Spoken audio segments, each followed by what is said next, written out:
కాశ్యపాన్వయసంజాతం శరణ్యార్యపదాశ్రితం వైరాగ్యజలధిం వందే రంగరామానుజం మునిం. అందరికీ దాసోహం.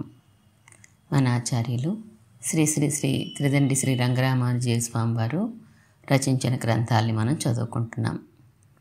శ్రీకృష్ణార్జున సంవాదంగా భగవద్గీతని మనం తెలుసుకుంటున్నాం.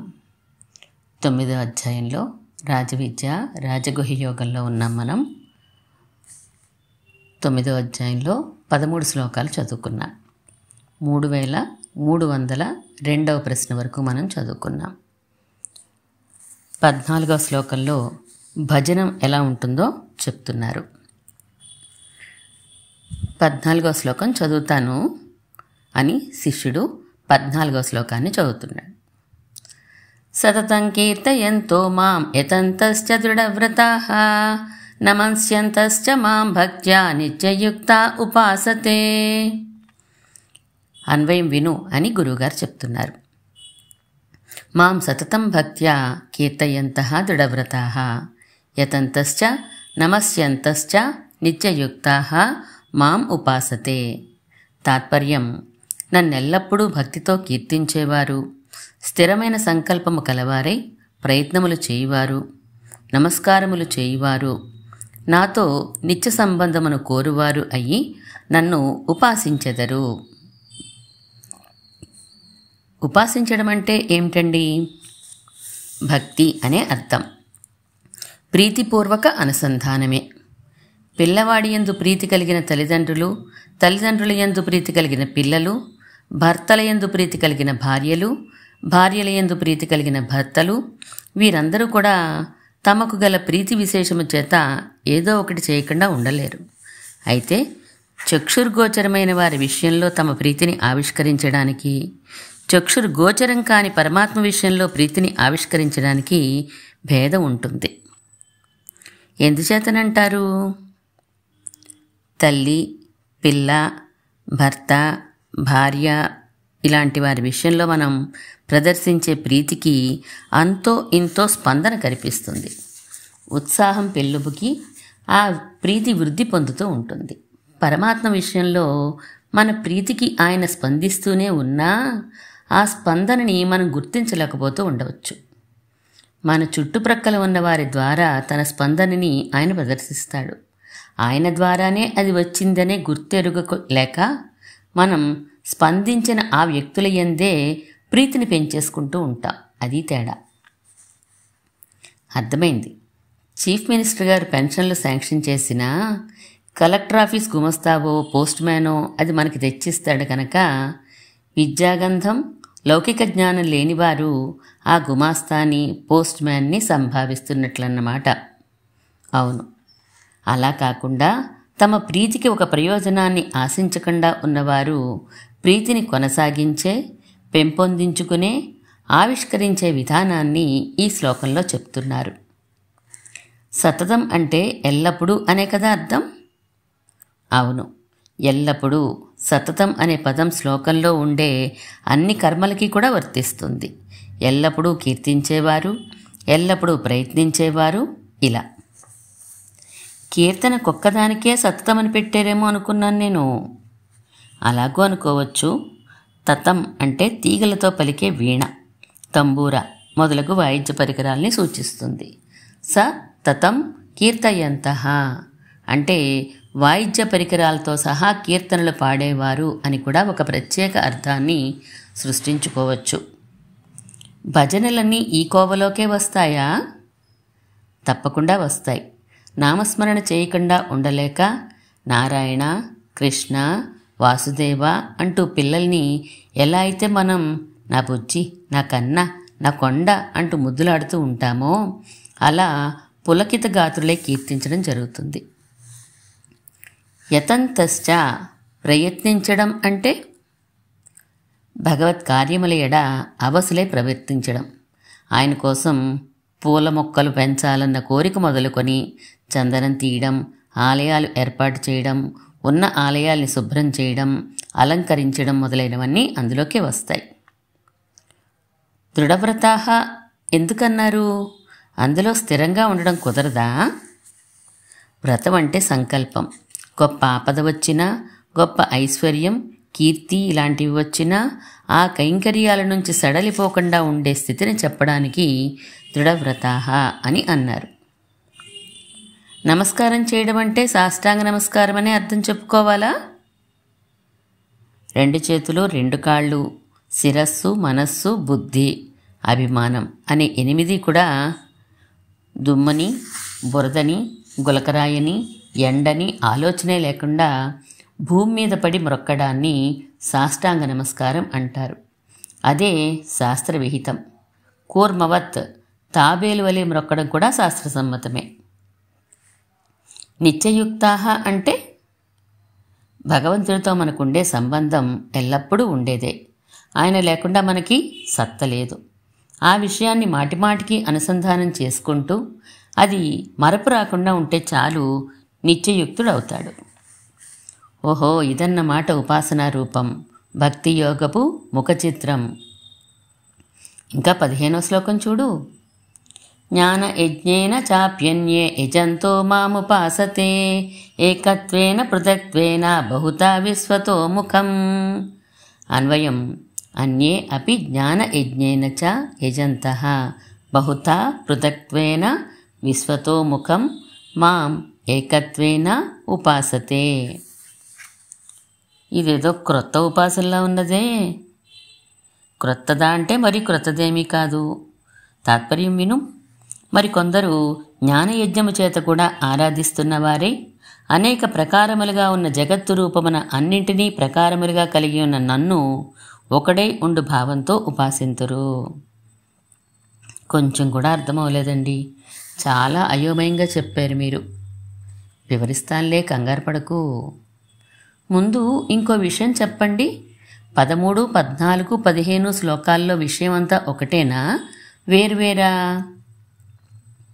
13వ శ్లోకంలో భజంత్యనన్య మనసః అంటూ మనస్సు ఇంకొక వైపు వెళ్ళని స్థితి చెప్పారు. 14వ శ్లోకంలో సతతం కీర్తయంతః అని ఆ దశలో జరిగే శారీరక వ్యాపారాలు చెప్పారు. 15వ శ్లోకంలో తిరిగి మానసిక సాక్షాత్కార విధానం చెప్తున్నారు. మళ్ళా వివరించండి ఓసారి. 13లో ఉపాసనం ఎలా ఉండాలో చెప్పారు. 14లో ఉపాసనకి అంగమైన కీర్తనాదులు చెప్పారు. 15లో ఆ ఉపాసన వలన తెలియదగు వస్తు ఆకారం చెప్తున్నారు. కొంచెం క్లిష్టంగానే ఉన్న సుమండి. వివరిస్తాను విను. ప్రళయ సమయంలో భగవంతుడొక్కడే ఉండేవాడు. అప్పుడు ఆయన బహుశ్యాం అనేక మగదును అని సంకల్పించారు. సత్య సంకల్పుడు గనక ఈ నానా విధమైన జగత్తు శరీరముగా కలవాడైనాడు. కానీ ఇన్ని రకాల శరీరాల్లోనూ ఉన్నవాడు ఆయన ఒక్కడే కదా. ఈ జ్ఞానం కలిగి ఈ సమస్త చరాచరములందు ఉన్నవాడు ఆయనే అని గ్రహించడాన్ని ఈ శ్లోకంలో చెప్తున్నారు.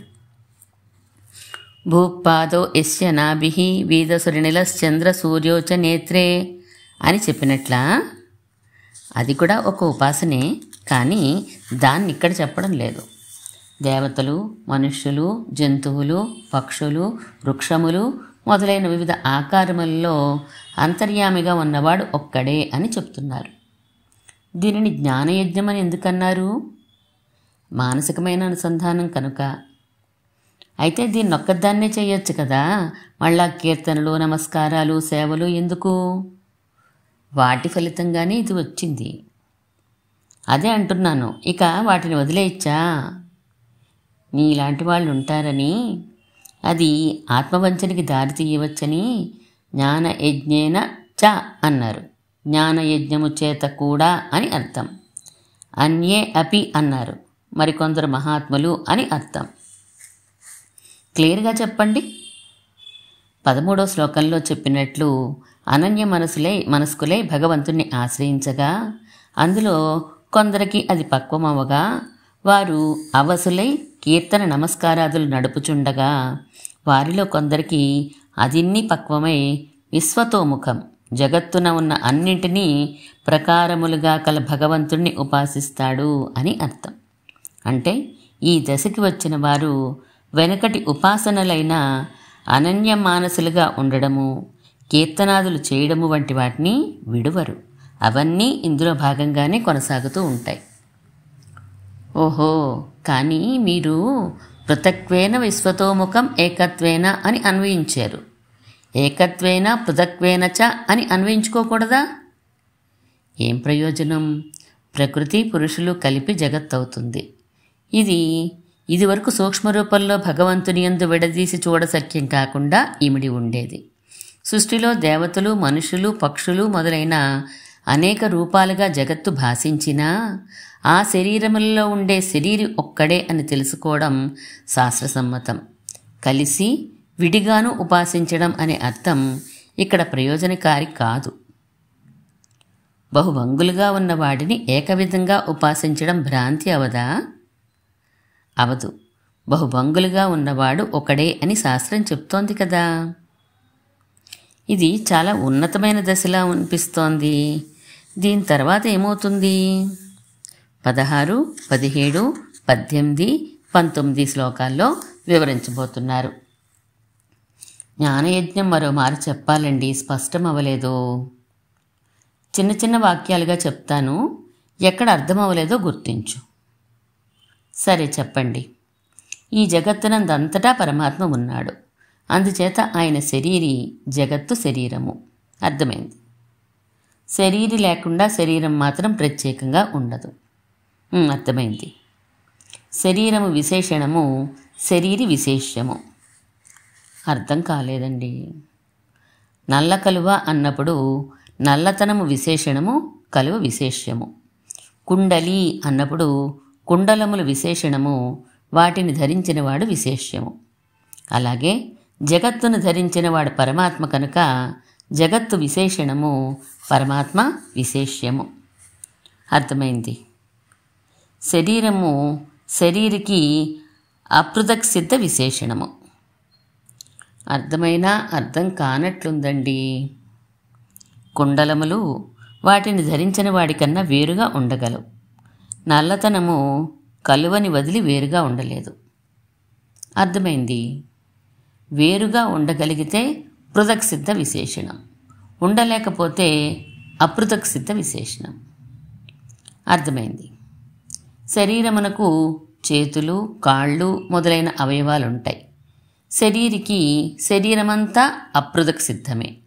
అందుచేత అవయవములన్నీ చేరినా శరీరి ఒక్కడనే గ్రహింపబడుతోంది. అర్థమవలేదండి. బాలుడున్నాడు అన్నప్పుడు కాలున్నది, చెయ్యున్నది, కళ్ళున్నాయి అని అవయవములు గ్రహింపబడక అవయవి అయిన బాలుడొక్కడే గ్రహింపబడతాడు. అర్థమైంది. అదేవిధంగా శరీరమైన జగత్తులో వివిధ భాగములు, అవయవములు ఉన్నప్పటికీ శరీరి అయిన భగవంతుడే గ్రహింపబడాలి. కనుక ఆ స్థావరమున్నది, ఈ జంగమమున్నది అని గ్రహింపబడక ఈశ్వరుడొక్కడే ఉన్నాడని తెలియబడాలి. అది ఇక్కడ 15వ శ్లోకంలో చెప్పబడిన జ్ఞానయజ్ఞం అంటే. అమ్మయ్య, బాగా అర్థమైంది. ఇక తర్వాతి శ్లోకం చెప్పండి. అహం క్రతురహం యజ్ఞః స్వతాహమహమౌషధం మంత్రోహమహమేవాజ్యం అహమగ్నిరహం హుతం. అన్వయం. అహమేవ క్రతుః, అహమేవ యజ్ఞః, అహమేవ స్వతా, అహమేవ ఔషధం, అహమేవ మంత్రః, అహమేవ ఆజ్యం, అహమేవ అగ్నిః, అహమేవ హుతం. తాత్పర్యం సులభమే కదా. సులభమే. స్వధ అంటే పితృదేవతలకు పుష్టిని కలిగించే పదార్థం. హుతం అంటే హోమం. బ్రహ్మార్పణం బ్రహ్మహవి అనే శ్లోకం గుర్తుకొస్తోంది. విషయం సదృశమైనదే. ఇక 17వ శ్లోకం చూడు. పితాహమస్య జగతః మాతా ధాతా పితామహః వేద్యం పవిత్రమోంకారః ఋక్సామ యజురేవ చ. అన్వయం. అస్య జగతః పితా, మాతా, పితామహః, ధాతా, వేద్యం పవిత్రం ఓంకారః, ఋక్, సామ, యజుశ్చ అహమేవ. దీని తాత్పర్యం కూడా సులభమే. ధాత అంటే ఏమిటి? తల్లిదండ్రులు కారుగా. ధాతృ శబ్దానికి ఇక్కడ ఉత్పత్తి ప్రయోజనకారుడైన చేతన విశేషము అన్నారు పెద్దలు. అంటే చతుర్ముఖ బ్రహ్మ అని కొందరు చెప్తారు. జగత్ అంటే స్థావర జంగమాలన్నీ కలిసి అని నేను అర్థం చేసుకున్నాను ఇంతవరకు. ఓంకారము వేదములు కూడా అందులో భాగమేననే జ్ఞానం నాకున్నా వాటికి అంతర్యామి భగవంతుడు అనే భావన ఎందుకో రాలేదు. శరీరము అనగానే సుర నర తిర్యక్ స్థావర శరీరములే మనకి స్ఫురిస్తాయి. శబ్దరూపములైనవి శరీరములుగా గ్రహించడానికి కొంత ఊహా సామర్థ్యం ఉండాలి. 18వ శ్లోకం చదువు.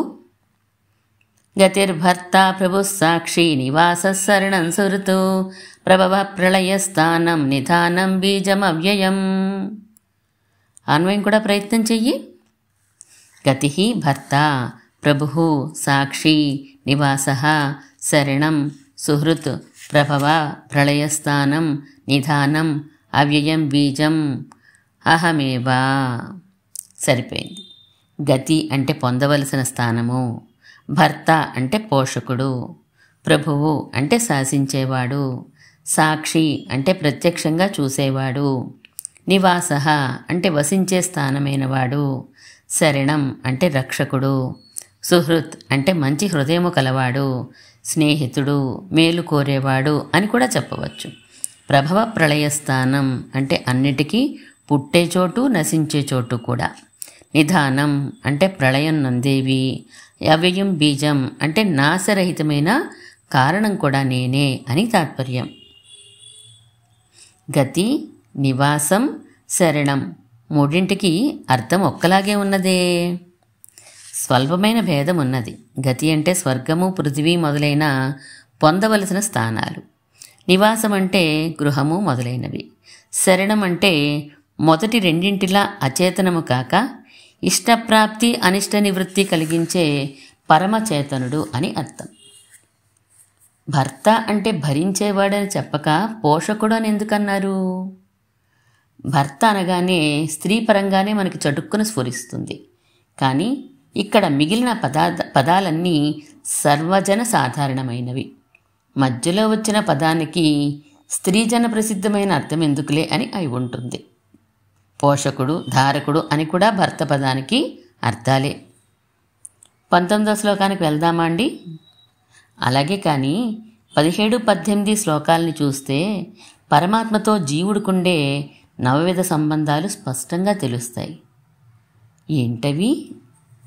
పితాపుత్ర సంబంధం, రక్షక సంబంధం, శేషశేషిభావ సంబంధం, భార్యాభర్తృ సంబంధం, జ్ఞాతృజ్ఞేయ సంబంధం, స్వస్వామి భావ సంబంధం, ఆధారాధేయ సంబంధం, శరీరాత్మభావ సంబంధం, భోక్తృభోగ్య సంబంధం. బాగుంది. 19వ శ్లోకం చదువుతానండి.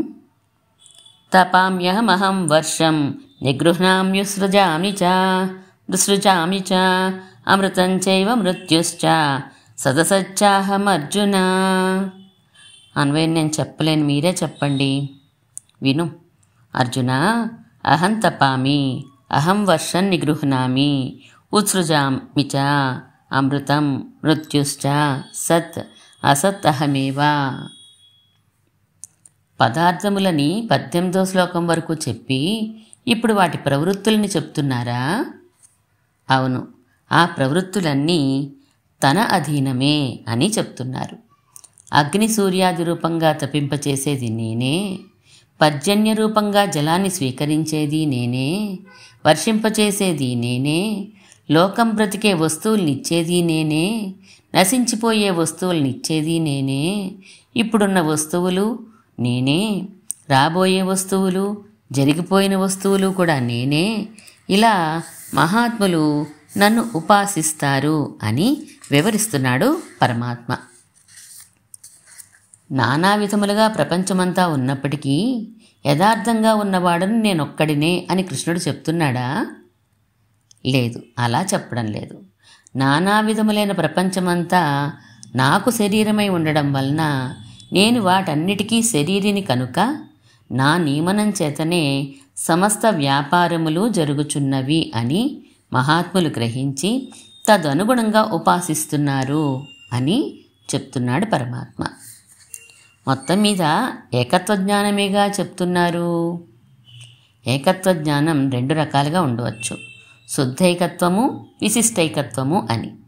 అందులో విశిష్టైకత్వమే చెప్తున్నారు. కొంచెం వివరించండి. శుద్ధైకత్వం అంటే నానా విధములుగా ఉన్న ప్రపంచమంతా ఒకటే అయి ఉండడం. విశిష్టైకత్వం అంటే నానా విధములుగా ఉన్న ప్రపంచమంతా ఒకటితోనే కూడి ఉండడం. మరొక్కసారి చెప్పండి. ఇన్ని రకముల వస్తువులు లేవు, ఉన్నదొక పరమాత్మే అని చెప్తే శుద్ధైకత్వం. ఇన్ని రకముల వస్తువులు ఉన్నాయి కానీ అవన్నీ అంతర్యామి అయిన పరమాత్మ అధీనములు, పరమాత్మకి శేషభూతములు అని చెప్తే విశిష్టైకత్వం. మహాత్ములైన వారు ఈ విశిష్టైకత్వ భావనతో ఉంటారన్నమాట. ఉంటారు అని చెప్పడం వలన అలా ఉండాలి మనం కూడా అని సూచించినట్లయింది. తదితరులు ఎలా ఉంటారు? 20, 21 శ్లోకాల్లో వర్ణిస్తున్నారు. 2 కలిపి చెప్పుకోవాలి. మొదట శ్లోకాలను చెప్పు. త్రైవిద్యా మాం సోమపా పూతపాపాః యజ్ఞైరిష్ట్వా స్వర్గతిం ప్రార్థయంతే తే పుణ్యమాసాద్య సురేంద్రలోకం అస్నంతి దివ్యాన్ దివి దేవభోగాన్ తే తం భుక్త్వా స్వర్గలోకం విశాలం క్షీణే పుణ్యే మర్త్యలోకం విశంతి ఏవం త్రయీ ధర్మమనుప్రపన్నాః గతాగతం కామకామా లభంతే. అన్వయం ఎలా అంటే, త్రైవిద్యాః యజ్ఞైః మాం ఇష్ట్వా సోమపాః పూతపాపాః స్వర్గతిం ప్రార్థయంతే తే పుణ్యం సురేంద్రలోకం ఆసాద్య దివి దివ్యాన్ దేవభోగాన్ అస్నంతి తే విశాలం తం స్వర్గలోకం భుక్త్వా పుణ్యే క్షీణే మర్త్యలోకం విశంతి ఏవం కామకామాః త్రయీ ధర్మం అనుప్రపన్నాః గతాగతం లభంతే. అమ్మో పెద్దదే. తాత్పర్యం ప్రయత్నిస్తాను. 3 వేదములను అనుసరించేవారు యాగముల చేత నన్ను పూజించి సోమరసమును తాగి పాపములు పోయినవారై స్వర్గమును ప్రార్థిస్తున్నారు. వారు సుఖమైన దేవేంద్రలోకాన్ని పొంది దివ్యమైన భోగములను అనుభవించుచున్నారు. వారు విశాలమైన ఆ స్వర్గలోకమును అనుభవించి పుణ్యము క్షీణించగా మనుష్యలోకమును పొందెదరు. ఈ విధంగా స్వర్గాదులను కోరువారు వేదోక్త ధర్మమును పాటిస్తూ రాకపోకలను చేయుచున్నారు. బాగుంది, సరిగ్గానే చెప్పావు. గతాగతం అంటే గతము ఆగతము, రాకపోకలు అని సరిగ్గా ఊహించావు.